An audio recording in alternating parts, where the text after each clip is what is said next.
আমাদের যাত্রা যখন শুরু হলো তখন মিউনিখের সূর্য উজ্জ্বল হয়ে জ্বলছে। আসন্ন গ্রীষ্মের খুশিতে বাতাস ভরপুর। রওনা হতে যাব এমন সময় যে হোটেলে আমি ছিলাম তার পরিচালক হেড ডেলবুক গাড়ির কাছে এসে শুভযাত্রা। কামনা করলেন।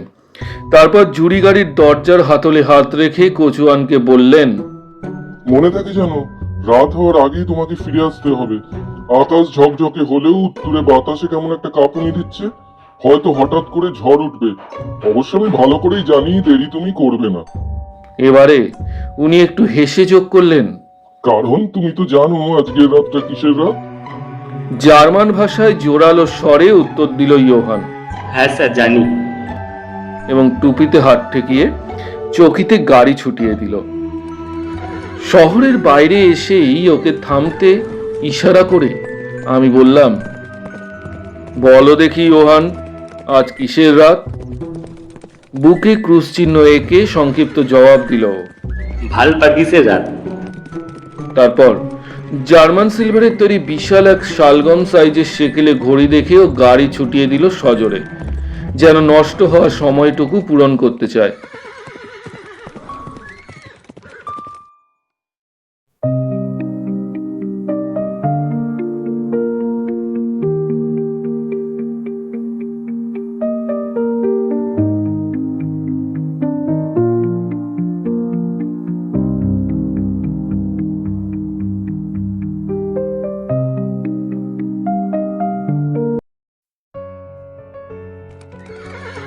থেকে থেকেই ঘোড়াগুলো মাথা ঝাঁকিয়ে সন্দেহজনকভাবে বাতাসের গন্ধ শুকতে লাগলো, আর আমি ভয়ে ভয়ে চারপাশে দেখতে লাগলাম।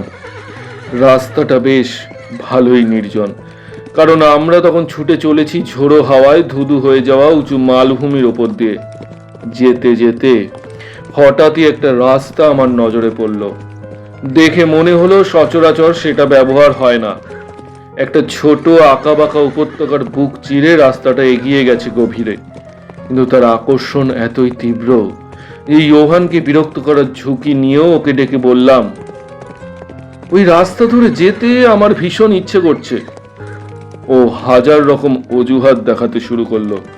কথা বলতে বলতে ঘন ঘন ক্রুশ আঁকতে লাগলো বুকের ওপর। এতে আমার কৌতূহল আরো বেড়ে গেল। সুতরাং ওকে নানা রকম প্রশ্ন শুরু করলাম। ও আত্মরক্ষার কায়দায় উত্তর দিতে লাগলো এবং প্রতিবাদ জানাতে বারবার ঘড়ি দেখতে শুরু করলো। অবশেষে আমি বললাম, শোনো ইয়োহান, আমি ওই রাস্তায় যেতে চাই। তোমার ইচ্ছে না থাকলে আমি তোমাকে আসতে জোর করব না, তবে শুধু এটুকু বলো তুমি কেন যেতে চাও না। উত্তরে ও লাফিয়ে নেমে পড়লো নিজের ঘেরা জায়গা ছেড়ে। তারপর কাকুতি মিনতি করতে লাগলো যেন আমি না যাই। ওর জার্মান কথার মধ্যে বক্তব্যের মানে বোঝার মতো যথেষ্ট ইংরেজি মিশেছিল। মনে হলো সব সময়ই ও যেন কিছু একটা বলতে গিয়েও থমকে যাচ্ছে, সম্ভবত ভয় পেয়েই। কিন্তু প্রত্যেকবারই ও বুকে ক্রুশ চিহ্ন এঁকে শুধু বলছে ভালপার্কিসের রাত। আমি ওর সঙ্গে তর্কে নামতে চাইলাম, কিন্তু কারো ভাষা না জানা থাকলে তার সঙ্গে তর্ক করার চেষ্টাই যে বৃথা। ফলে আমিও গাড়ি থেকে নেমে পড়লাম। হঠাৎই ঘোড়াগুলো চঞ্চল হয়ে উঠল, বারবার শুকতে লাগলো বাতাসের গন্ধ। এতেও ফ্যাকাশে হয়ে গেল এবং ভয়ার্ত চোখে চারপাশে তাকিয়ে হঠাৎই লাগাম ধরে ঘোড়াগুলোকে প্রায় ফুট 20 এগিয়ে নিয়ে গেল। ওকে অনুসরণ করে জানতে চাইলাম কেন ও এমনটা করলো। উত্তরে ও আবার বুকে ক্রুশ আঁকলো এবং কাছেই একটা ক্রুশের দিকে ইশারা করে প্রথমে জার্মান ভাষায়, পরে ইংরেজিতে বলল, এখানে সে শুয়ে আছে, নিজেকে যে মেরে ফেলেছে। কেউ আত্মহত্যা করলে তাকে চৌরাস্তার মোড়ে কবর দেওয়ার প্রাচীন রীতির কথা আমার মনে পড়ল। ও আত্মহত্যা? আশ্চর্য বটে। দুজনে যখন কথা বলছি তখন হঠাৎই শুনতে পেলাম চিৎকার ও গর্জনের মাঝামাঝি এক অদ্ভুত শব্দ। শব্দটা আসছে বহু দূর থেকে, কিন্তু ঘোড়াগুলো ভীষণ অস্থির হয়ে পড়ল। ওদের শান্ত করতে জোয়ানের বেশ সময় লাগলো। ফ্যাকাশে মুখেও বলল, মনে হয় নেকড়ের গর্জন। অথচ এই সময় এদিকে কোনো নেকড়ে থাকে না। এ কথা বলে ঘোড়াগুলোকে শান্ত করার চেষ্টায় ও যখন আদর করছে, আকাশে শুরু হলো কালো মেঘের চঞ্চল আনাগোনা। সূর্যের আলো মুছে গেল। এক ঝলক ঠান্ডা হাওয়া যেন আমাদের গা ঘেঁষে ছুটে গেল পলকে। এই হাওয়ার ঝলক অনেকটা যেন এক বিপদ সংকেত, কারণ সূর্য আবার দেখা দিল উজ্জ্বল হয়ে। হাতের আড়াল দিয়ে দিগন্তে চোখ রাখলো ইয়োহান, বলল, এই তুষারঝড় তার আসতে আর দেরি নেই। তারপরেও আবার তাকালো নিজের ঘড়ির দিকে এবং সঙ্গে সঙ্গে শক্ত হাতে লাগাম টেনে ধরে উঠে বসলো গাড়ির ঘেরা জায়গায়। মনে কেমন একটা জেদ ভাব জেগে ওঠায় গাড়িতে না উঠে আমি বললাম, এই রাস্তাটা যেখানে গেছে সে জায়গাটার কথা কিছু বলো দেখি। আবারও বুকে ক্রুশ আঁকলো এবং বিড়বিড় করে প্রার্থনা করলো। তারপর উত্তর দিল, জায়গাটা খুব খারাপ। কোন জায়গাটা? ওই গ্রামটা। ওদিকে তাহলে একটা গ্রাম আছে? না না, 600 বছর ধরে ওখানে কেউ থাকে না। আমার কৌতূহল আরো বেড়ে উঠল। কিন্তু তুমি যে বললে ওখানে একটা গ্রাম আছে। এক সময় ছিল। তো এখন কোথায়? এই প্রশ্নে ইয়োহান জার্মান ও ইংরেজি মিশিয়ে এক লম্বা গল্প ফেদে বসলো। ফলে ওর কথা আমি ঠিক বুঝে উঠতে পারলাম না, কিন্তু এটুকু আজ করলাম যে বহু শতাব্দী আগে ওখানে অনেক মানুষ মারা গেছে এবং সেখানেই তাদের কবর দেওয়া হয়েছে। তারপরই মাটির নিচে শব্দ শোনা গেছে এবং কবর খুঁড়ে দেখা গেছে যে মৃত স্ত্রী পুরুষেরা সকলেই তর তাজা হয়ে বেঁচে আছে, তাদের ঠোঁট রক্তে লাল টুকটুকে। তখন সেখানে জীবিত যে কজন ছিল তারা সকলেই নিজেদের প্রাণ বাঁচাতে তাড়াহুড়ো করে পালিয়ে যায় অন্যান্য জায়গায়, যেখানে জীবিত মানুষেরা বাস করে। আর মৃত মৃতই, অন্য অন্য কিছু নয়। শেষ কটা বলতেও স্পষ্টতই বেশ ভয় পেল। ওর মুখ হয়ে গেল সাদা, দরদর করে ঘামছে, কাঁপতে কাঁপতে চারপাশে দেখছি যেন ভয়ঙ্কর কিছু একটা এক্ষুনি আবির্ভূত হবে ওর চোখের সামনে। অবশেষে হতাশ হয়ে যন্ত্রণায় ও চিৎকার করে বলে উঠল, ভাল পাকিসের রাত। এবং গাড়ির দিকে ইশারা করে আমাকে উঠে বসতে বলল। আমার নীল রক্ত এতে যেন জেগে উঠল। এক পা পিছিয়ে গিয়ে বললাম, তুমি ভয় পেয়েছো ইয়োহান, ভয় পেয়েছো। যাও বাড়ি যাও, আমি একাই ফিরবো। ভাল পার্গিসের রাতের জন্য ইংরেজদের কোনো মাথা ব্যথা নেই। হতাশার ভঙ্গি করে ইয়োহান ঘোড়ার মুখ ঘুরিয়ে দিল মিউনিখের দিকে। লাঠিতে ভর দিয়ে আমি তাকিয়ে রইলাম ওর যাওয়ার পথের দিকে। তারপর হালকা মনে সরু রাস্তাটা ধরে রওনা হলাম ইয়োহানের নাপসন্দ উপত্যকার গভীরে। কিন্তু ওর আপত্তির বিন্দু মাত্র কারণ আমার নজরে পড়ল না। মনে হয় সময় অথবা দূরত্বের চিন্তা না করে আমি ঘন্টা দুয়েক উদ্দেশ্যহীনভাবে ঘুরে বেরিয়েছি এবং একটিও মানুষ কিংবা বাড়ি আমার চোখে পড়েনি।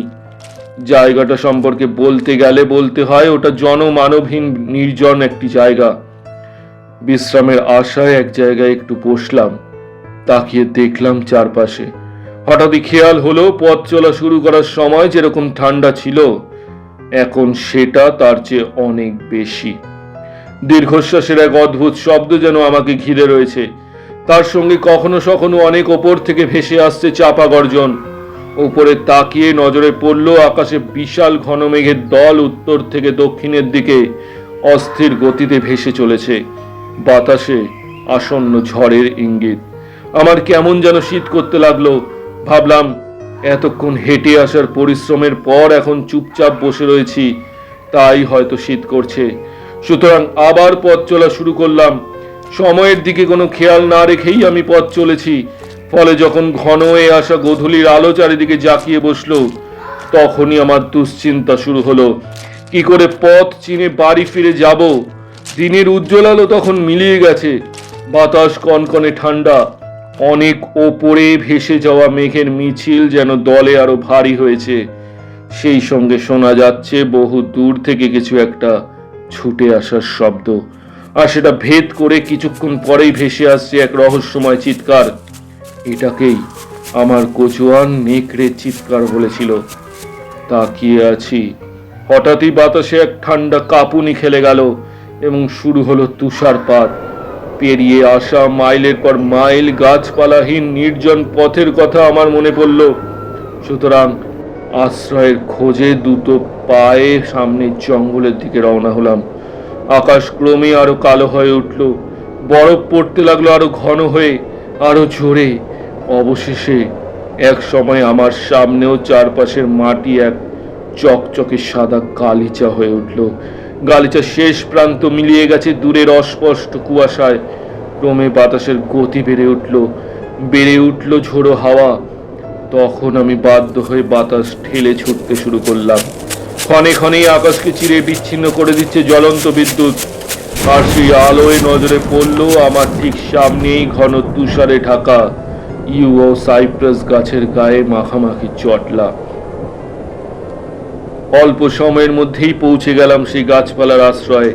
সেই অপেক্ষাকৃত নিঝুম জায়গায় দাঁড়িয়ে শুনতে পেলাম অনেক উঁচুতে ছুটে যাওয়া বাতাসের সনসন শব্দ। দেখতে দেখতে ঝোড়ো অন্ধকার মিশে গেল রাতের অন্ধকারে। ক্রমে ক্রমে মনে হলো ঝড় শান্ত হয়ে আসছে। এখন মধ্যে মধ্যে শুধু শোনা যাচ্ছে দুরন্ত হাওয়ার ঝটকা। সেই মুহূর্তে নেকড়ের অপার্থিব চিৎকার আমার চারিদিকে যেন হাজারো প্রতিধ্বনি তুলল। কখনো কখনো অলসভাবে ভেসে যাওয়া ঘন কালো মেঘের ফাঁক দিয়ে এসে পড়ছে বিক্ষিপ্ত চাঁদের আলো। সেই আলোয় দেখলাম আমি সাইপ্রাস ও ইউ গাছের এক ঘন জটলার কিনারায় এসে দাঁড়িয়েছি। তুষারপাত থেমে যাওয়ায় আমি আশ্রয় ছেড়ে বেরিয়ে পড়লাম এবং জায়গাটা আরো খুঁটিয়ে দেখতে শুরু করলাম। মনে হলো যেসব প্রাচীন ধ্বংসাবশেষ আমার চোখে পড়ছে তার মধ্যে একটা বাড়ি জীর্ণ হলেও এখনো মাথা তুলে দাঁড়িয়ে রয়েছে, এবং সেখানে হয়তো আমি কিছুক্ষণের জন্য আশ্রয় পেতে পারি। ঝোপঝাড়ের কিনারা ঘুরে এগিয়ে যেতেই আবিষ্কার করলাম একটা নিচু দেওয়াল বাড়িটাকে ঘিরে রেখেছে, এবং সেই দেওয়াল অনুসরণ করে কিছুক্ষণের মধ্যেই ভেতরে ঢোকার সরু পথ খুঁজে পেলাম। এটুকু নজরে পড়া মাত্রই ভেসে যাওয়া মেঘ চাঁদকে আড়াল করে দিল, কিন্তু সামনেই আশ্রয়ের হাতছানি। অতএব আমি অন্ধের মতো হাতড়ে এগিয়ে চললাম। হঠাৎ এক নিস্তব্ধতার মুখোমুখি হয়ে আমি থমকে দাঁড়ালাম। ঝড় থেমে গেছে এবং সম্ভবত নিঃশব্দ স্তব্ধ প্রকৃতির প্রতি সহানুভূতি বশে আমার হৃৎপিণ্ড যেন তার স্পন্দন বন্ধ করেছে। কিন্তু সে এক মুহূর্তের জন্য, কারণ হঠাৎই মেঘ চিরে এসে পড়ল চাঁদের আলো, আমাকে জানিয়ে দিল যে আমি এক কবরখানায় এসে দাঁড়িয়েছি। আমার সামনেই যে চৌকো স্তূপটা রয়েছে সেটা বিশাল এক সমাধি প্রস্তর। ওটার উপরে ও চারপাশে ছড়িয়ে থাকা তুষারের মতোই শুভ্র তার রং। চাঁদের আলোর হাত ধরে ভেসে এলো ঝড়ের এক ভয়ঙ্কর দীর্ঘশ্বাস, এবং অসংখ্য কুকুর অথবা নেকড়ের মতো চাপা একটানা গর্জন করে সে যেন তার পুরনো তোলপাড় আবার শুরু করলো। এক অদ্ভুত আকর্ষণে আমি এগিয়ে চললাম মার্বেল পাথরের তৈরি সেই সমাধির দিকে। দেখতে হবে ওটা কার, এবং কেনই বা এইরকম একটা জায়গায় এইরকম একটা জিনিস একা একা দাঁড়িয়ে রয়েছে। ওটা চারপাশে ঘুরে অবশেষে ডরিস দেশীয় দরজার ঠিক ওপরে জার্মান ভাষায় লেখা কথাগুলো পড়তে পারলাম। স্টাইরিয়ার গ্রাটসের কাউন্টেস ডলিঙ্গেন প্রার্থিত মৃত্যুকে পেয়েছেন 1801 সাল। সমাধি প্রস্তরের ঠিক ওপরে নিরেট পাথরে যেন পুঁতে দেওয়া হয়েছে এক বিশাল লোহার গজাল কিংবা শোল। ওটার পিছন দিকে যেতেই নজরে পড়ল বড় বড় রুশ হরফে খোদাই করা রয়েছে, মৃতেরা দ্রুত চলে। পুরো ব্যাপারটা এমন একটা অপার্থিব গা ছমছমে আমেজ ছিল যে আমার মাথাটা তেমন ঝিমঝিম করে উঠল, যেন তক্ষুনি অজ্ঞান হয়ে যাব। এই প্রথম মনে হলো এই ইয়োহানের উপদেশ শুনলেই বোধহয় ভালো ছিল। হঠাৎই একটা চিন্তা আমার মাথায় এসে খেলে গেল। এই রহস্যময় পরিস্থিতিতে আকস্মিক আঘাতের মতোই সেটা ঝলসে উঠল। আজকের রাত ভালপার্গিসের রাত। ভালপার্গিসের রাত, লক্ষ লক্ষ লোকের বিশ্বাস অনুযায়ী যে রাতে শয়তান যত্রতত্র ঘুরে বেড়ায়, সমস্ত কবর খুলে যায়, মৃতেরা বেরিয়ে আসে, বাইরে চলে বেড়ায়। যে রাতে জল স্থল অন্তরিক্ষের সমস্ত অশুভ জিনিস আনন্দ উৎসবে মেতে ওঠে, আমার সমস্ত দর্শন, শেখা সমস্ত ধর্ম, সমস্ত সাহস এক জায়গায় জড়ো করলাম, যেন অন্ধ আতঙ্কে ভেঙে না পড়ি। এবার এক প্রচন্ড ঘূর্ণিঝড় ফুঁসে উঠে ঝাঁপিয়ে পড়ল আমার উপর। মাটি এমন ভাবে কাঁপতে লাগলো যেন হাজার হাজার ঘোড়া দুধদার করে তার ওপর দিয়ে ছুটে চলেছে।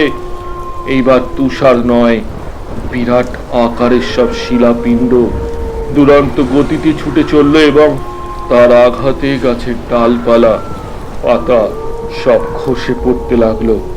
ফলে আমি ব্যস্ত পায়ে রওনা হলাম আশ্রয় দিতে পারে এমন এক এবং একমাত্র জায়গা লক্ষ্য করে, সমাধি প্রস্তরের গভীর ডরিসীয় দরজা।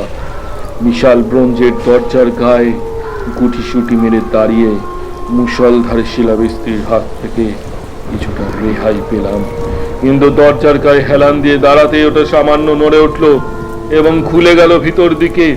এই নিষ্ঠুর ঝড়ের মুখে কোনো সমাধির আশ্রয় অনেক বেশি সুখের, কিন্তু যেই আমি ভেতরে ঢুকতে যাব ঠিক তক্ষুনি অসংখ্য রেখায় আঁকা বাঁকা ভিত্তুর ঝলসে উঠে সারা আকাশে আলোর রোশনাই জ্বালিয়ে দিল। সেই মুহূর্তে সমাধির অন্ধকারে চোখ পিয়ে স্পষ্ট দেখলাম একটা সভাধারে ঘুমিয়ে আছে ভারী গাল ও টুকটুকে লাল ঠোঁট এক সুন্দরী মহিলা। আমি যেমন বেঁচে আছি এ দৃশ্য তেমনই সত্যি। বজ্রপাতের শব্দটা আকাশে ভেঙে পড়তেই যেন এক দানবের হাত আমাকে চেপে ধরে বাইরের বিক্ষুব্ধ ঝড়ের মধ্যে ছুঁড়ে ফেলে দিল। সমস্ত ঘটনাটা এত আকস্মিক ভাবে ঘটলো যে মানসিক ও শারীরিক আঘাত পুরোপুরি বুঝে ওঠার আগেই টের পেলাম অসংখ্য শিলাপিণ্ড তোড়ে আসতে পড়ছে আমার উপরে। একই সঙ্গে এক অদ্ভুত আচ্ছন্ন করা অনুভূতি যেন আমাকে বলে দিল আমি একা নই। এবার চোখ ফেরালাম সমাধির দিকে। সেই মুহূর্তেই দেখা গেল চোখ ধাঁধানো এক আলোর ঝলকানি। সেটা আঘাত করল সমাধির ওপরে গাঁথা লোহার শুলের উপর। তারপর প্রচন্ড বিস্ফোরণে মার্বেল পাথর চুরমার করে আগুনের তাণ্ডব ধরিয়ে যেন সরাসরি ঢুকে গেল মাটিতে। এক যন্ত্রণাময় মুহূর্তের জন্য উঠে দাঁড়ালো সেই মহিলা। আগুনের শিখা তাকে জড়িয়ে লক লক করে জ্বলছে এবং তার মৃত্যু যন্ত্রণার আর্ত চিৎকার বজ্রপাতের শব্দে ডুবে গেল। শেষ যা শুনতে পেলাম তা হলো এইসব ভয়ঙ্কর শব্দ রোলের মিশ্রণে জন্ম নেওয়া এক বিচিত্র শব্দ, কারণ ততক্ষণে সেই দৈত্যের হাত আবার আমাকে বজ্র মুষ্টিতে আঁকড়ে ধরে টেনে নিয়ে চলেছে। শেষ যে দৃশ্য মনে আছে তা হলো অস্পষ্ট সাদা এক চলমান স্তূপ, যেন চারপাশের সমস্ত সমাধি তাদের আচ্ছাদিত মৃতদেহের প্রেতাত্মাগুলো পাঠিয়ে দিয়েছে এবং তারা দুরন্ত শিলাবৃষ্টির সাদা ধোঁয়াশা ভেদ করে আমাকে ক্রমশ ঘিরে ধরছে। ধীরে ধীরে অস্পষ্টভাবে চেতনা ফিরে আসতে লাগলো। তারপর এক গভীর ক্লান্তির অনুভূতি টের পেলাম। কয়েক মুহূর্তের জন্য কিছুই মনে করতে পারলাম না। তারপর আস্তে আস্তে চেতনা ফিরে এলো। আমার পা দুটোয় যেন অসহ্য অস্থির যন্ত্রণা, কিন্তু তা সত্ত্বেও আমি ওদের এক চুল নড়াতে পারছি না। পা দুটো যেন অসাড় হয়ে গেছে। আমার ঘাড়ে এক বরফ শীতল স্পর্শ, আর মেরুদণ্ড কান সব যেন আমার পায়ের মতোই মৃত, অথচ তীব্র যন্ত্রণায় অস্থির। কিন্তু আমার বুকে এক অদ্ভুত উষ্ণ স্পর্শ তৃপ্তির স্বাদ এনে দিচ্ছে। এই যেন এক দুঃস্বপ্ন, সঠিক বলতে গেলে এক বাস্তব দুঃস্বপ্ন, কারণ আমার শ্বাস প্রশ্বাস কষ্টকর হয়ে উঠছে। এক অগাধ স্তব্ধতা আমাকে ঘিরে ধরল, যেন সারাটা পৃথিবী ঘুমে অচেতন কিংবা মৃত। শুধু থেকে থেকে শোনা যাচ্ছে আমার খুব কাছে দাঁড়িয়ে থাকা কোনো জন্তুর চাপা হাঁপানির শব্দ। গলায় টের পেলাম এক উষ্ণ কর্কশ স্পর্শ। তারপর ভয়ঙ্কর সত্যের মুখোমুখি হলাম। আমার হৃৎপিণ্ড যেন বরফে জমে গেল, রক্তের জোয়ার ছুটে গেল মস্তিষ্কের শিরায় শিরায়। একটা বিশাল জন্তু আমার শরীরের উপর বসে আমার গলা চাটছে। চোখের ঝিলিমিলির ফাঁক দিয়ে দেখলাম আমার মুখের সামনেই এক প্রকাণ্ড নেকড়ের দুটো জ্বলন্ত চোখ। হা করা লাল মুখে ধারালো সাদা দাঁতগুলো ঝকঝক করছে, আর ওটার গরম ঝাঁঝালো নিঃশ্বাস আমি স্পষ্ট অনুভব করতে পারছি। আরো কিছু সময়ের জন্য আমার স্মৃতিশক্তি অচল হলো। তারপর শুনতে পেলাম একটা চাপা গর্জন, পরক্ষণেই এক চিৎকার, একবার, দুবার, বারবার।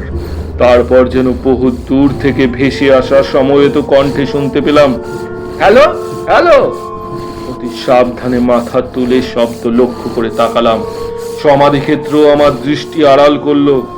নেকড়েটা তখনও অদ্ভুতভাবে চিৎকার করছে এবং একটা লাল আভা সাইপ্রেস কুঞ্জে চলে ফিরে বেড়াতে লাগলো, যেন শব্দটাকে অনুসরণ করছে।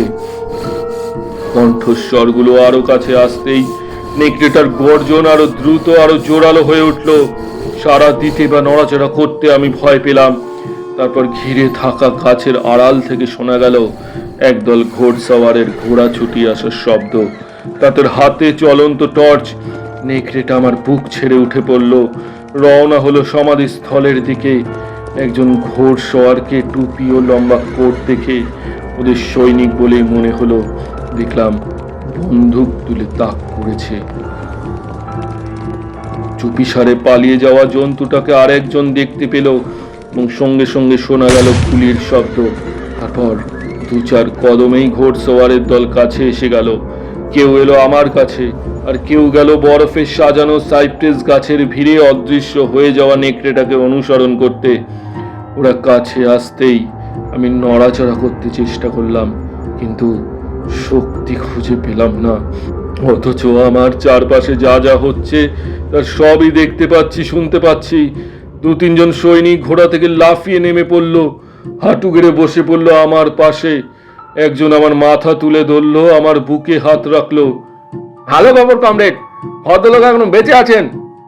তারপর কিছুটা ব্র্যান্ডি আমার গলায় ঢেলে দেওয়া হলো। শরীরে যেন শক্তি ফিরে এলো। এবার চোখ পুরোপুরি মেলতে পারলাম। তাকালাম চারিদিকে, গাছের সমারোহে আলো ও ছায়া চলাফেরা করে বেড়াচ্ছে। শুনতে পেলাম লোকজন চিৎকার করে পরস্পরকে ডাকাডাকি করছে। ভয়ার্ত চিৎকারে বিস্ময় প্রকাশ করতে করতে ওরা ক্রমে এক জায়গায় জড়ো হলো। ভূতে পাওয়া মানুষের মতো অন্যান্যরা কবরখানার গোলক ধাঁধা থেকে বেরিয়ে এলো। টর্চের আলো ঝলসে উঠতে লাগলো ক্ষণে ক্ষণে। দূরের লোকজন সবাই যখন কাছে চলে এলো, তখন আমাকে ঘিরে থাকা লোকেরা অধীর আগ্রহে প্রশ্ন করলো, কি হলো, ওটাকে পাওয়া গেল? উত্তর পাওয়া গেল, না না, শিগগির চল, জলদি। এই জায়গায় থাকা ঠিক নয়, বিশেষ করে আজকের রাতে। ওটা কি ছিল? একাধিক সুরে ধ্বনিত হলো এই প্রশ্ন। উত্তর পাওয়া গেল বিভিন্ন এবং অস্পষ্ট, যেন সবাই এক বিশেষ আবেগে কথা বলতে চাইছে, অথচ কি এক আতঙ্কে নিজের জিভের রাশ টেনে ধরেছে। মানে ওটা ওটা একটা দিশেহারা চিন্তা নিয়ে তোতলা স্বরে বলতে চাইলো একজন, পবিত্র গুলি ছাড়া ওটাকে কিছু করা সম্ভব নয়। রাতে যেমন বেরিয়েছি তেমনই উচিত শিক্ষা হয়েছে। আমাদের হাজার মার্ক আমরা সত্যি কেটে উপায় করেছি। চতুর্থ জনের মুখ ফুটে বেরিয়ে এলো, ভাঙা মার্বেল পাথরের উপরে রক্ত ছিল, সেটা তো বজ্রপাত থেকে আসেনি। আর এই ভদ্রলোক, এর আর কোনো ভয় নেই তো? গলাটা একবার দেখো, দেখো কমরেড, নেকড়েটা এই ভদ্রলোকের গায়ের উপর শুয়ে রক্ত গরম রেখেছে। অফিসারটি আমার গলার দিকে তাকিয়ে জবাব দিল, ভদ্রলোকের আর কোনো ভয় নেই, চামড়ার কোনো ক্ষতি হয়নি। এসবের মানে কি? নেকড়েটার চিৎকার না শুনলে আমরা ওকে খুঁজেই পেতাম না। নেকড়েটার কি হলো? আমার মাথাটা যে তুলে ধরেছিল সে জিজ্ঞেস করলো। ওটা নিজের আস্তানায় ফিরে গেছে। লম্বাটে বিবর্ণ মুখে লোকটি উত্তর দিল, আতঙ্কে সে কাঁপছে। এখানে অনেক খবর রয়েছে, তারই একটাই হয়তো ওটা থাকে। এসো কমরেড, জলদি চলো, এই অভিশপ্ত জায়গা ছেড়ে আমরা চলে যাই। অফিসারটি আমাকে বসানোর ভঙ্গিতে তুলে ধরলো, আদেশের সুরে কি যেন বলল। তখন কয়েকজন মিলে আমাকে বসিয়ে দিল ঘোড়ার পিঠে। সে লাফিয়ে উঠে বসলো আমার পিছনে, আমাকে জড়িয়ে ধরলো দু হাতে। তারপর সবাইকে এগোতে নির্দেশ দিল। অতএব সাইপ্রেস গাছের দিক থেকে মুখ ফিরিয়ে আমরা সামরিক শৃঙ্খলায় দ্রুত ঘোড়া ছুটিয়ে চললাম। আমার জীব তখনও বিদ্রোহ করায় আমি চুপ করে থাকতে বাধ্য হলাম। নিশ্চয়ই আমি ঘুমিয়ে পড়েছিলাম, কারণ পরের যে ঘটনা মনে আছে তা হলো আমি দাঁড়িয়ে আছি, দুপাশে দুজন সৈনিক আমাকে ধরে রেখেছে। চারিদিকে প্রায় উজ্জ্বল দিনের আলো, আর উত্তর দিকে সূর্যের আলোয় প্রতিফলিত হয়েছে এক লাল রেখা। আনকোড়া তুষারের ওপর যেন রক্ত ঢেলে তৈরি এক পায়ে চলার পথ। অফিসার তখন অন্যান্যদের বলছে যে তারা যা দেখেছে তা যেন কাউকে না বলে, শুধু যেন বলে যে একজন অজ্ঞাত পরিচয় ইংরেজকে পাওয়া গেছে আর একটা বিরাট কুকুর তাকে পাহারা দিচ্ছিল। কুকুর? ওটা তো কুকুর ছিল না। নেকড়ে দেখলে আমার চিনতে ভুল হয় না। তরুণ অফিসার শান্ত স্বরে জবাব দিল, আমি বলছি কুকুর। কুকুর? ব্যঙ্গ ভরে পুনরাবৃত্তি করলো অন্যজন। স্পষ্ট বোঝা যাচ্ছে সূর্যের তেজের সঙ্গে সঙ্গে তার সাহসও বাড়ছে। তারপর আমার দিকে আঙুল দেখিয়ে সে বলল, ভদ্রলোকের গলাটা দেখুন, ওটা কি কোনো কুকুরের কাজ স্যার? সহজাত প্রবৃত্তি রূপে আমি হাত দিলাম গলায়, সঙ্গে সঙ্গে যন্ত্রণায় চিৎকার করে উঠলাম। দেখার জন্য ওরা আমাকে ঘিরে ধরলো, কেউ কেউ তাদের জিন থেকে ঝুঁকে পড়লো। আর তখনও আবার শোনা গেল তরুণ অফিসারের কণ্ঠস্বর, আমি যা বললাম কুকুর, এছাড়া অন্য কিছু বলতে গেলে সবাই আমার কথায় হাসবে। এরপর আর একজন অশ্বারোহী সৈনিকের ঘোড়ায় আমাকে তুলে দেওয়া হলো এবং আমরা মিউনিখের শহরতলি অঞ্চলে ঢুকে পড়লাম। সেখানে হঠাৎই একটা জুরি গাড়ি দেখতে পেয়ে আমাকে সেটাতে তুলে দেওয়া হলো। গাড়ি ছুটে চললো আমার হোটেলের দিকে। তরুণ অফিসারটি আমার সঙ্গী হলো, আর একজন সৈনিক ঘোড়ায় চড়ে আমাদের অনুসরণ করলো। বাকিরা ফিরে গেল তাদের ব্যারাকে। আমরা পৌঁছতেই হেড ডেলব্রুক এত তাড়াহুড়ো করে সিঁড়ি দিয়ে নেমে আমার সঙ্গে দেখা করতে এলেন যে স্পষ্ট বোঝা যায় তিনি মনে মনে ভীষণ দুশ্চিন্তায় ছিলেন। অফিসারটি আমাকে অভিবাদন করে যখন বিদায় নিতে চলেছে, তখন আমি তাকে এবং তার সাহসী কমরেডদের আন্তরিক ধন্যবাদ জানালাম। সে খুব সহজ গলায় উত্তর দিল যে সে ভীষণ খুশি হয়েছে এবং অনুসন্ধানকারী দলকে তুষ্ট করার জন্য হেড ডেলব্রুক আগেই সব ব্যবস্থা করেছেন। এই হেয়ালি ভরা কথায় হোটেল পরিচালক হাসলেন এবং অফিসারটি কাজের ওজোর দেখিয়ে বিদায় নিল। কিন্তু হেড ডেলব্রুক, সৈন্যদলের লোকেরা আমাকে কি করে আর কেনই বা খুঁজতে গেল? নিজের কাজের জন্য যেন লজ্জায় কাঁধ ঝাঁকালেন তিনি। তারপর উত্তর দিলেন, আমার ভাগ্য ভালো যে আমার দলের সেনাপতির কাছ থেকে ছুটি পেয়েছি এবং অনুসন্ধানের জন্য স্বেচ্ছা সৈনিকের দল চাইতে পেরেছি। কিন্তু কি করে জানলেন যে আমি পথ হারিয়েছি? আমি প্রশ্ন করলাম। কোচওয়ান তার ভাঙাচোরা গাড়ি নিয়ে এখানে এসেছিল। ঘোড়াগুলো পালিয়ে যাওয়ার পর তার গাড়ি উল্টে যায়। কিন্তু শুধু এই কারণেই তো সেনাবাহিনীর অনুসন্ধানী দল পাঠানো যায় না? না না, আসলে কোচওয়ান আসার আগেই আপনি যার অতিথি সেই ভদ্রলোকের কাছ থেকে এই খবরটা আমি পাই। বলে পকেট থেকে একটা তার এগিয়ে দিলেন। আমি বললাম, ডিয়ার বিয়াত্রিস, আমার অতিথি সম্পর্কে সাবধান। তার নিরাপত্তা আমার কাছে অমূল্য। তার যদি সামান্য কিছু হয় বা তিনি হারিয়ে যান, তাহলে তাকে খুঁজে বের করে নিরাপত্তা অটুট রাখার চেষ্টা ত্রুটি রাখবেন না। ভদ্রলোক ইংরেজ, ফলে ভ্রমণ বিলাসী। তুষার, নেকড়ে ও অন্ধকার রাত প্রায় বিপজ্জনক হয়ে ওঠে। যদি তার বিপদের সামান্যতম আভাসও পান, একটা মুহূর্তও নষ্ট করবেন না। আপনার উৎসাহ ও প্রচেষ্টার যথাযথ উত্তর আমার ঐশ্বর্য দেবে। ইতি ড্রাকুলা। তারটা হাতে নিয়ে মনে হলো ঘরটা আমার চারপাশে ঘুরপাক খাচ্ছে। তৎপর হোটেল পরিচালক যদি আমাকে ধরে না ফেলতেন, তাহলে হয়তো আমি পড়েই যেতাম। সমস্ত ঘটনার মধ্যেই কেমন একটা অদ্ভুত জিনিস রয়েছে, সেটা এতই অপার্থিব যে কল্পনা করা দুঃসাধ্য। আমি যেন বিপরীত শক্তির হাতে এক খেলনা হয়ে গিয়েছিলাম। এই চিন্তার আভাসটুকুই আমাকে অসাড় ও পঙ্গু করে দিল। নিঃসন্দেহে আমি এক রহস্যময় নিরাপত্তার আশ্রয়ে ছিলাম। এক দূর দেশ থেকে ঠিক সংকটজনক মুহূর্তে এসেছে এক তার বার্তা। তুষার ঘুম ও নেকড়ের দাঁত থেকে বাঁচিয়ে আমাকে বিপদমুক্ত করেছে।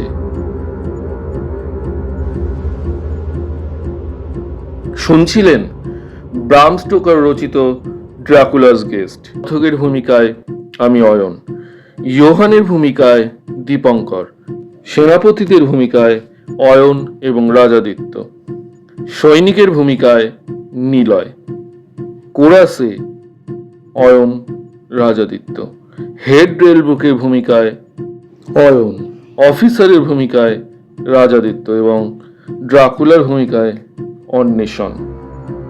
ধন্যবাদ, সাথে থাকবেন। আরও অনেক ভৌতিক, কৌতুক, অলৌকিক, রহস্য, অরিজিনালস গল্প নিয়ে আমরা আপনাদের সামনে হাজির হব। দেখা হবে আগামী গল্পে। আজকের মতো বিদায়।